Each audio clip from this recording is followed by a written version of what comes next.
사람이 살면서 큰 전환점이 있습니다. 그 전환점 앞에서 우리가 설 때에 진리를 만날 수 있습니다. 사도 바울의 삶이 그랬으니까요. 자기는 정말 잘 사는 줄 알았어요. 하나님 앞에서 선민으로 하나님의 백성의 사람으로 산다고 본인이 생각했어요. 나중에 보니까 무늬만 하나님의 백성이지 전혀 아닌 것을 사도 바울이 발견했어요. 부활하신 주님을 만난 후에 사도 바울이 완전히 생각이 달라져요. 삶이 완전히 달라졌어요. 그분이 우리들에게 끊임없이 들려주는 음성이 죽어야 산다 하는 말씀입니다. 죽어야 산다.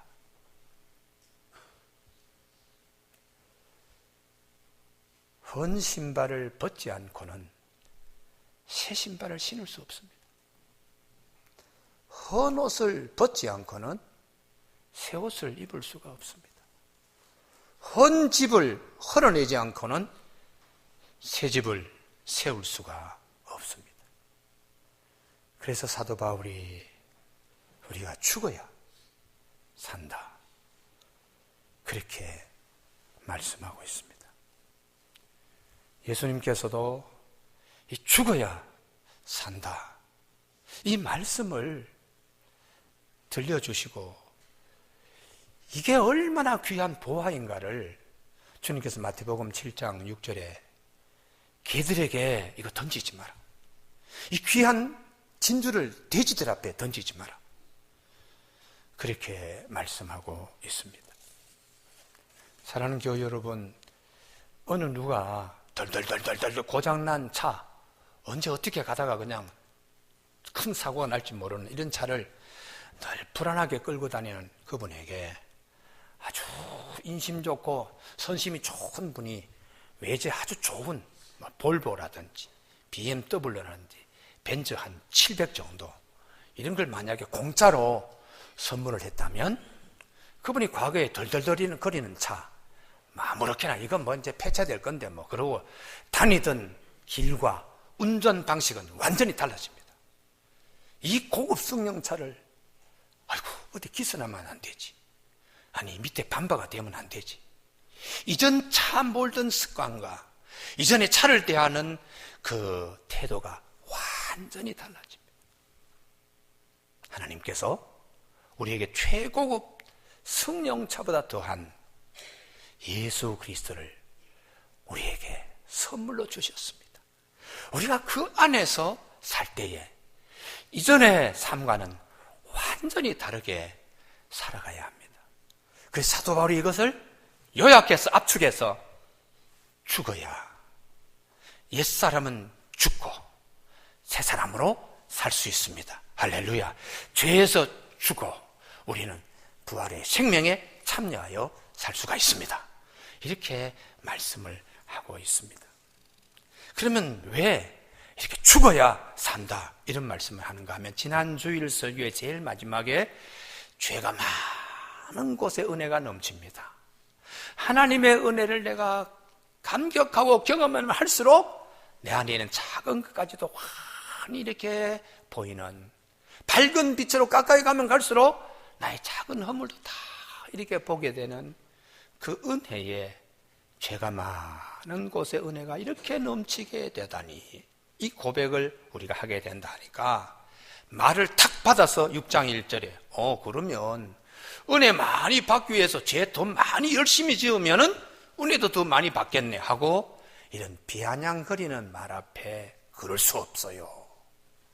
이게 이렇게 전개되는 것은 참 선하신 하나님의 죄 많은 곳에 은혜가 넘치게 하시는 하나님의 은혜에 감격하며 감사하는 이 말씀 앞에 이게 비아냥거리는 말의 말장난을 거는, 이게 이제 우리 가운데 있는 죄의 잔상, 잔영 이런 것들이 역사한다는 것입니다. 죄 많은 곳에 은혜가 넘친다고요? 그러면 죄 많이 짓고 살지요. 뭐.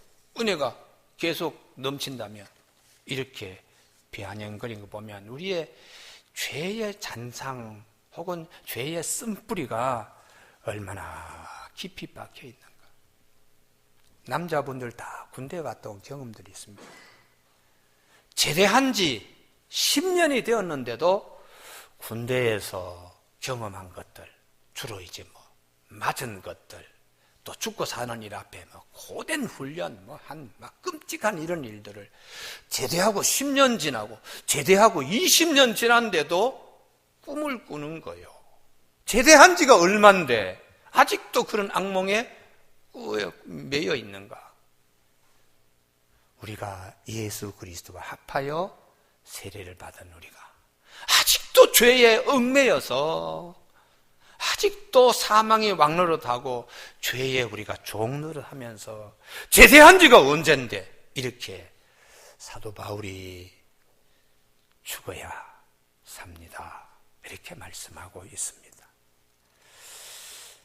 교우 여러분, 그럴 수 없느니라 이건 아주 단호하게 이렇게 말씀하고요. 3절에 무릇 그리스도와 예수와 합하여 세례를 받은 우리는 그의 죽으심과 합하여 세례를 받은 줄을 알지 못하느냐. 우리말의 번역인데 원 성경은 알지 못해요 하는 이 단어가 한 단어가 안다는 지식, 또 알지 못한다는 지식의 부정어 그노시스의 부정 접두를 붙여서 그노시스라고, 이걸 쉽게 말하면 무식하게 이렇게 번역할 수 있습니다. 그럴 수 없지. 죄 많은 곳에 은혜가 넘친다고 하나님의 은혜에 감격하며 살아야 된다고 그러는데, 아니 죄 많이 짓고 은혜도 많이 받으면 되지. 그러면 죄 더 짓지. 아니 어떻게 그렇게 말하시오. 무식해. 그리스도와 합하여 예수와 합하여 우리가 세례받은 우리가 그의 죽으심과 합하여 세례받은 우리 주님을 그렇게 무식하게 말하느냐. 이렇게 이제 사도 바울이 말씀하는 것은 사도 바울의 마음의 안타까움이 오늘 본문에 사로잡혀 있습니다. 여러분, 오늘 아직 제대한 지가 얼마인데 아직도 10년, 20년이 됐는데도 군대 꿈꾸고 악몽에 살아요. 안타깝잖아요. 죄에 종노릇하고 사망의 왕관 아직도 거기에 매여가지고 그렇게 돼야 되는가? 이게 벗어나려고 그러면 죄에 대해서 죽고 우리가 다시 살아야 됩니다. 할렐루야. 이렇게 말씀을 다시 이렇게 반복하게 하는. 근데 이 사도 바울이 참 이 말씀이 얼마나 귀한지, 죄에 대해서는 죽고 우리가 죽어야 삽니다. 새 생명으로 살 수 있다. 그 새 생명으로 사는 데는 부활에까지 나가는 건데요, 이것을 참 강조하기 위해서 3번 오늘 로마서에 처음에는 세례를 가져와서 성결의 기초, 우리가 세례받을 때에 물속에 푹 빠집니다. 침례, 그건 이미 죽은 거예요. 다시 물 밖으로 나올 때는 이제 새롭게 사는 겁니다. 세례라는 것은, 주님의 이름으로 세례를 받는 것은 내가 물속에서 이렇게 푹 들어가 죽듯이 십자가상에서 예수님이 죽으심에 내가 이미 거기에 죽었다.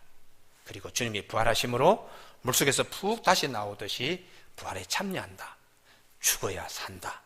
이 세례 영적인 것을 가지고 사도 바울이 이제 우리는 죽어야 삽니다 하는 이 말씀을 하고, 이것도 부족해서 이번에는 당시에 사회에 많은 가정이, 우리 예전에도 그랬잖아요.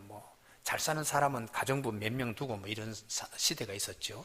이 사도 바울이 로마서를 기록할 때는 웬만한 가정의 로마 시민들은 또 이 종들이 많이 있었습니다. 근데 교회 오면 다 형제지간이에요. 또 예배드리고 가면 또 집에서는 주인과 종의 관계입니다. 그런데 이 종이, 주인이 바뀌었어요. 주인이 바뀌면 이전 주인과는 관계가 끊어지는 거예요. 새 주인 만나서 새 주인의 종이 되는 것이죠. 그래서 이 종과의 관계로 6장 16절에 다시 한번 말씀해요. 6장 16절에 너희 자신을 종으로 내주어 누구에게 순종하든지 그 순종함을 받는 자의 종이 되는 줄 너희가 알지 못하느냐. 혹은 죄의 종으로 사망에 이르고 혹은 순종의 종으로 의에 이르니라. 우리 죄의 종으로 살던 거 이거 죽어야 됩니다. 할렐루야. 그래야지 새 주인 만나서 우리가 살 수 있습니다. 이렇게 주종 관계로 당시에 다시 한번 말씀하고, 더 죽어야 삽니다 하는 걸 당시 사회뿐만 아니라 오늘까지 결혼 관계로 7장 2절에서 말씀하고 있어요. 남편하고 살다가 남편이 세상을 떠났습니다. 그러면 죽은 남편이 살아있는 아내를 좌지우지할 수가 없는 것처럼 우리가 죄에 대해서 죽고 이 관계가 끝나는 거예요. 이제는 새 생명 가운데 우리가 사는 이런 관계가 되었습니다. 그래서 세례를 받을 때나 또한 우리 사회의 주인과 종의 관계를 이렇게 보는 거나, 또 결혼해서 두 부부가 살다가 한 사람이 먼저 세상을 떠날 때 이런 관계를 가지고 죽어야 삽니다. 옛사람은 죽고 새 사람으로 살아가야 됩니다. 할렐루야. 이 말씀을 굉장히 강조하고 있습니다. 왜 그럴까요? 모든 사람이 다 죄를 범하였음에 하나님의 영광에 이르지 못하더니 아담의 후예로서 죄가 우리 가운데 들어와서 죄의 바다를 이루는데 세어날 수 없는데, 예수님께서 하나님의 아들이 죄 없으심을 이 땅에 들어오신 것, 그리스도 예수 안에 있는 속량, 십자가에서 모든 인류의 죄를 다 사한다고 당신이 단번에 죽으심으로 죄의 속죄를 지은 속량으로 말미암아 우리가 하나님의 은혜로 값없이 의롭다 하심을 얻은 자 되었느니라 하는 이 감격 앞에서 아직도 우리 죄의 본성들이 있습니다. 제대한 지가 10년, 20년 됐는데도 군대 꿈꾸듯이 우리가 예수를 믿고 세례받았는데도 아직도 우리 안에 죄의 뿌리가 있는데, 그게 늘 그냥, 그래서 우리는 아이고 죽어야 사는데 이렇게 말할 수밖에 없도록 이렇게 사도 바울이 잘 정리해서 이제 세례를 가지고 성결의 기초, 죽어야 산다는 로마서 6장 3절, 무릇 그리스도 예수와 합하여 세례를 받은 우리는 그의 죽으심과 합하여 세례를 받은 줄 알지 못하느냐. 그냥 세례 물속에 들어갔다 나오는 게 아니라, 이거는 내가 과거의 죄의 종, 사망의 왕노란 세계에 사람은 죽고 이제는 부활하신 주님의 사람으로 다시 사는 겁니다. 할렐루야. 이 귀한 진리를 늘 마음에 품고서 살아야 된다는 거예요. 근데 성경에 보면 우리가 언어 구조라는 것이, 이 언어 구조가 이게 이제 그물망처럼 이제 쉽게 설명을 하면요, 베드로가 그물을 탁 던졌어요. 근데 그 그물 속에 들어오는 모든 것은 다 베드로의 배에 들어가는 베드로의 고기입니다. 죽어야 삽니다 하는 이 그물에 던졌을 때에 그렇습니다 하고 들어오시는 분은 다 예수님의 백성이 됩니다. 할렐루야. 내가 왜 베드로의 그물에 들어가? 그러고 달아나면 그분은, 그 고기는 베드로의 그물에 들어오지 못했기 때문에 베드로의 배에도 실릴 수가 없고 그렇습니다. 베드로의 배에 실리면 베드로 배에 주님이 계시잖아요. 할렐루야. 그래서 베드로가 감격하면서 주여 이 죄인을 떠나소서 이렇게 무릎을 꿇은 그 장면도 그 물고기들이 다 보는 거예요. 할렐루야. 그래서 이게 베드로의 그물 안에 들어야 죽어야 삽니다 라는 이 말씀의 이 언어의 이 그물망 안에 들어야 된다는 것입니다. 이걸 쉽게 말하면 또요, 이 모자를 내 영혼에 이 모자를 써야 된다는 거예요. 사도 바울은 항상 내 영혼에 죽어야 산다 하는 이 모자를 항상 쓰고 있습니다. 그래서 나는 날마다 죽노라 고린도서 15장 31절에서 말씀하시고, 갈라디아서 2장 20절에 내가 그리스도와 함께 십자가에 못 박혔나니 이제 내가 사는 것은 나를 위해 자기 몸을 버리신 그리스도 안에서 내가 산다고, 그 믿음 안에 산다고, 죽어야 삽니다는 이 구절을 항상 사도 바울은 영혼의 모자로 쓰고 있습니다. 여러분, 오늘 예배드리는 우리 교우들에게 무슨 문제가 생기면 아이고 죽어야 사는데, 할렐루야, 이런 모자들이 다 있기를 바랍니다. 이게 굉장히 중요한 겁니다. 내가 왜 죽어? 내가 뭘 잘못했는데? 부부 간에 다툴 때도 아니지, 내가 죽어야 살지, 이렇게 되면 가정은 편안한 거야. 할렐루야. 교회에서는 마찬가지로, 아니 내가 뭐 당회에서 내가 주장하는 내가 왜 져? 이렇게 되면 교회는 깨집니다. 그래, 내가 죽어야 살지. 나는 죽고 주님은 살고, 나는 죽고 교회는 살고, 나는 죽고 공동체는 살고. 이게 영혼에 항상 모자와 목도리처럼 이게 둘려져야 돼. 근데 이 모자를 쓰는 걸 베드로가 가장 거부했어요. 예수님께서 베드로에게 이 그물을 던졌을 때 베드로가 거절했습니다. 예수님께서 이 모자를 베드로에게 씌우려고 할 때 베드로가 거절했습니다.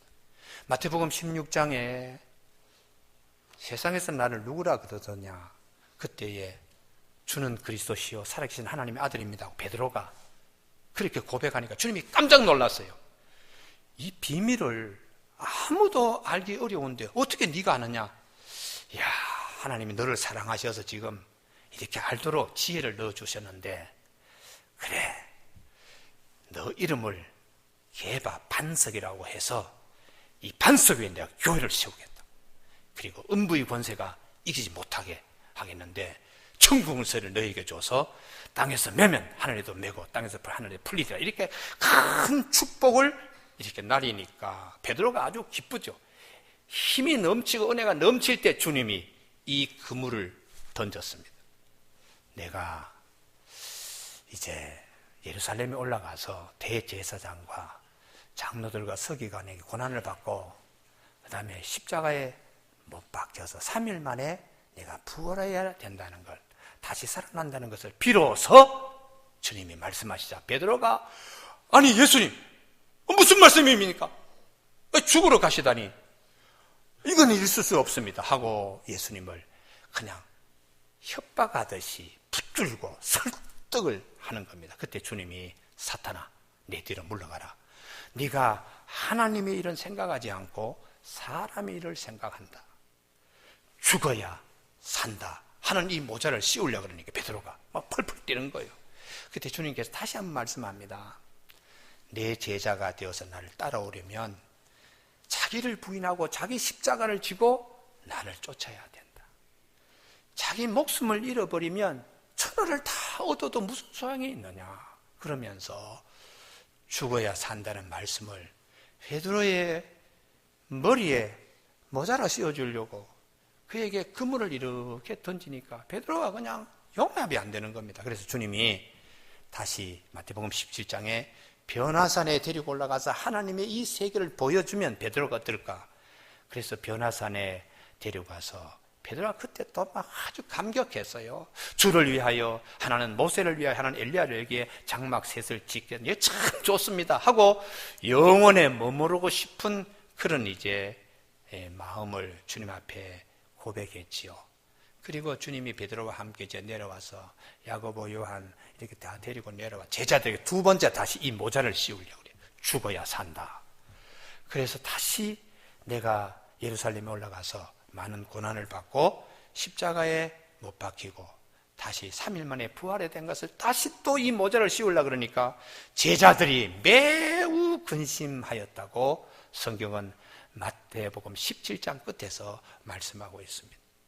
이번에 한 번 더 주님이 죽어야 산다 하는 이 모자를 씌우려고 주님이 마태복음 20장에 예루살렘을 향할 길을 가실 때에 예수님께서 가장 사랑하는 두 제자 야고보와 요한의 어머니 세베대의 두 아들의 어머니가 인사청탁이 들어요. 주님 예루살렘의 왕으로 등극하시면 두 아들 하나는 좌편에 하나는 우편에 하나는 좌의정 하나는 우의정 인사청탁합니다. 그때 주님께서 아니 죽어야 산다. 죽으러 가는데 어떻게 이 잔을 마시는 의미를 모르는구나. 그러면 주님이 안타깝게 생각하시면서 주신 말씀이 인자가 이 세상에 온 것은 섬김을 받으려 함이 아니고 도리어 섬기려 하고 자기 목숨을 많은 사람의 대속물로 죄값을 지불하는 몸으로 내어주려고 오셨다고. 죽어야 살기 때문에 이 말씀을 주님이 하시면서 십자가에 달리실 때 제자들이 다 도망갔어요. 죽어야 산다니 이해가 안 된다는 거죠. 이 모자 쓰는데 참 굉장히 힘들다는 거죠. 그런데 이런 도망간 제자들이 나중에 예, 죽어야 살지요 하는 모자를 스스로 쓰게 된 것은 예수님이 부활하시고 하늘나라 올라가시고 성령을 보내시고 성령 받고 난 뒤에 제자들이 예, 죽어야 살지요 라는 사람으로 다 바뀌었습니다. 사랑하는 교우 여러분, 오늘 우리 사회에 죽어야 죄에 대해서 죽고 내 욕망 안에서 용암처럼 부글부글 거리다 어느 날 계기가 되면 탁 쏟아져 나오는 이런 것들, 이거 다 죽여야지 거룩한 하나님의 자녀로 새 생명, 새 사람으로 살 수 있는데 이 영혼에 죽어야 산다 하는 이 말씀을 모자로 쓰는 일들이 참 잘 안 됩니다. 저도 설교하는 목사지만 돌아보면 아이고 내가 죽어야지 사는데 왜 그때 죽지 못했을까? 후회하는 많은 일들로 지나간 과거를 이렇게 돌아보면 부끄러운 큰 흠들만 이렇게 있더라고요. 요즘 매스컴에 검사 세계에서 커튼 뒤에 가려진 부끄러운 일들이 막 이렇게 드러나잖아요. 그분들 사법고시 패스하는 거 똑똑한 사람입니다. 사법연수원에서 상위권들이 판사, 검사로, 그리고 그들끼리 경쟁해서 부장검사, 검사장, 그 다음에 무슨 법무국장, 다 똑똑한 사람인데도 죄의 본성, 이게 남아서 어느 한순간에 계기가 되면 아니 엉뚱한 짓으로, 엉뚱한 방향으로, 그래서 이 죄라는 게 참 무섭고 우리의 욕심 이런 것들 절제되지 않는 이런 것들을 하여튼 죽여야 우리가 산다는 것이 할렐루야. 그래서 참 이 말씀이 거룩한 삶에 아주 중요한 말씀입니다. 제가 어릴 때는 교회에서 장로님이나 권사님이냐 아이고 죽어야 되는데 아니 왜 돌아가시려고 자꾸 저런 말씀하시나? 그때는 그렇게 제가 이해를 했어요. 그런데 옛사람, 죄의 종로로 타는 그런 사람은 죽어야 그래야지 새 생명 주신 예수님 부활에 참여할 천국 백성으로 성결하게 살 수 있는데 그걸 줄이면 죽어야 사는데 이 말씀으로 그분들은 모자를 쓰고 신앙생활을 하시다가 지금은 믿음을 따라 살다가 믿음의 길을 따라 믿음을 가지고 천국에 다 가 계시는 겁니다. 할렐루야. 그래서 우리의 삶도 죽어야 사는데 하는 이 말씀을 사도 바울이 본인이 이제까지 자기가 무늬만 있던 하나님의 사람이었는데 속은 전혀 아니었던 이걸 깨닫고 난 다음에 예수님을 만나고 속 사람도 마음에 숨은 사람도 죄에 대하여 죽은 자로 세례를 받을 때 물속에 풍덩 들어간 거 이제 끝나는 것으로 예수님이 십자가상의 죽으심과 내가 연합하여 죽어야 그래야지 부활하신 주님과 함께 내가 연합하여 살 수가 있으니까 우리 죽어야 산다 하는 이 말씀으로 우리에게 말씀하고 있습니다. 교우 여러분, 일본에 있어서 우리나라의 이율고 이황 선생님과 같이 일본도 사상가들이 있어요. 미즈노 남보쿠라 하고 하는 사상가인데 이 사상가가 대일본인이라고 이렇게 명칭을 붙일 정도로 훌륭한 인물인데요. 10대 때는 전혀 그렇지 않았습니다. 가정에 참 불우하게 부모님 제대로 만난 조실 부모하니까 자기 그냥 주먹 쓰는 대로 큰 거죠. 그러다 보니까 10대에 도박하고 10대에 그냥 사람들 치고 그러다가 감옥에 갔어요. 그래 감옥에 들어가서 보니까 감옥 온 사람들의 얼굴이 밖에 있는 사람들 얼굴하고 다르게 상이 그냥 악상이고 흉상인 걸 알고서 그가 추록해가지고 제일 먼저 찾아간 것이 관상쟁입니다. 사람의 운명이 처음부터 관상으로 결정되는 거냐? 이래서 이제 그거 물으려고 갔더니 관상쟁이가 그러는 겁니다. 나의 관상을 좀 봐달라. 감옥에서 사람들의 관상이 다 그냥 흉물스러운데 이 관상이 사람의 운명을 결정하는 거냐 하고 관상쟁이를 찾아가면서 나의 관상을 봐달라 했더니 관상쟁이가 딱 보더니 당신 1년 더 이상 살지 못한다. 1년 안에 죽는 관상이다. 얼마나 큰 충격이에요. 그래서 어떻게 하면 내가 더 살 수 있는가? 라고 물었더니 그 관상쟁이가 출가를 하라. 다시 말하면 중이 되라. 다시 말하면 이제까지의 삶과 다른 세계에 들어가야 산다. 이렇게 이제 하는 얘기죠. 그래서 이 미즈노 남복고가 승려가 되기 위하여 절의 주지를 찾아갔더니 절의 주지가 받아주질 않는 거예요. 1년 후에 오라고. 1년 후에 살지도 못할 것이라고 얘기를 들은 미즈노 남복고가 걱정이 되었어요. 그러면 1년 후에 선생님께 올 때 받아주겠느냐? 그때 가서 보자고. 그럼 1년 동안 살 수 있는 비결이 뭐냐고 물었을 때 이 승려가 한마디 합니다. 지금까지 음식 문화를 바꾸어서 콩 한 줌으로 하루에 3끼 식사를 하라. 그것을 지켜야지 1년 후에 나를 볼 수가 있다. 콩 한 줌 가지고 하루에 3끼 식사를 나누어 1년을 하고 승려 절간의 주지를 찾아간 것이 아니고 제일 먼저 관상장인을 찾아갔더니 몰라보는 거예요. 그래서 관상장이가 내가 당신의 관상을 봤습니까? 아니 1년도 못 산다고 당신이 말하지 않았냐. 그리고 나보고 출가하라고 얘기하지 않는데 근데 사람이 어떻게 이렇게 달라졌느냐고. 그래서 사실은 콩 한 줌으로 하루에 3끼 식사를 해서 이렇게 달라졌다고.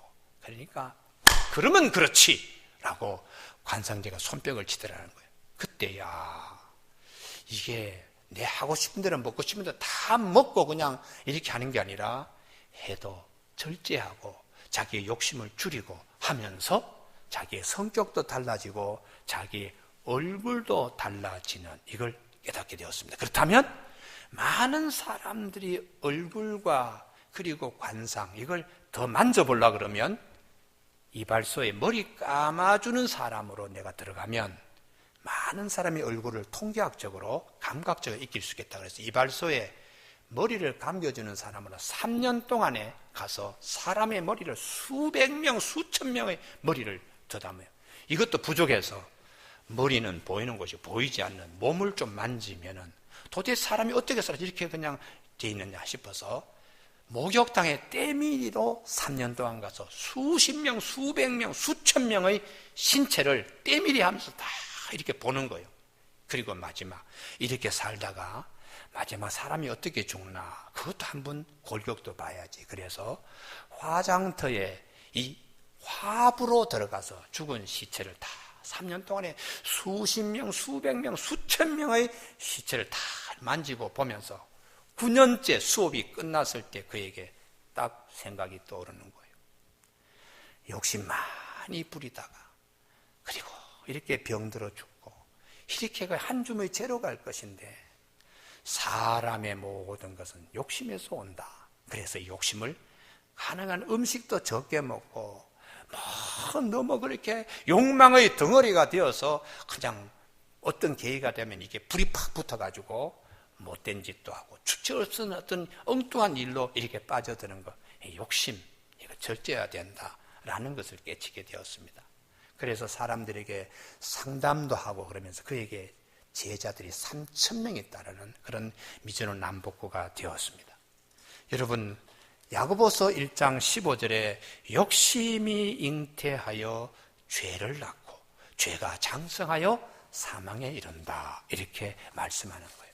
우리 안에 죄에 대해서 죽고 죄를 만들어가는 욕심들 그런 것들에서 우리가 죽어요.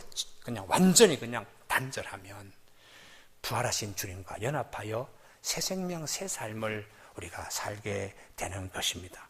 교회 여러분, 오늘 이 말씀에 주님도 죽어야 산다 이 말씀에 제자들에게 모자를 씌워주려고 요한복음 12장 24절에서 내가 진실로 진실로 너희에게 말한다. 한 알의 밀알이 땅에 떨어져 그대로 있으면, 즉 죽지 않으면 한 알 그대로 있고 어떤 벼도도 만들어낼 수가 없다나. 그러나 그 밀알이 땅에 떨어져서 썩어서 죽으면 많은 열매를 맺는다고.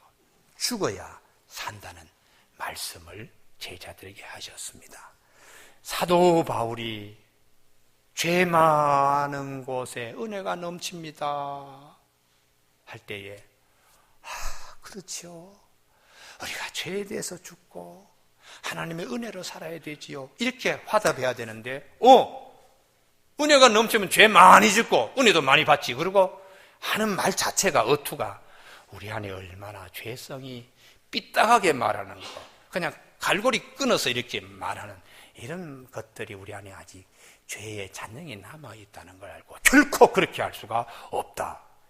무식하게 예수님께서 죽으심으로 우리가 세례받을 때는 우리도 주님과 함께 죄에 대해서 죽는 거요, 그리고 주님이 부활하시는 것처럼 우리도 새 생명으로 사는 거요, 죽어야 삽니다, 이렇게 말씀을 전했습니다. 교회 여러분, 이 한 주간 어떤 일에 부딪힘이나 어떤 일에 섭섭함이나 어떤 일에 두려움이 있을 때에 주님의 음성을 들으며 사는 승리하는 한 주간이 되기를 주님의 이름으로 축복합니다. 죽어야 삽니다. 기도하시겠습니다.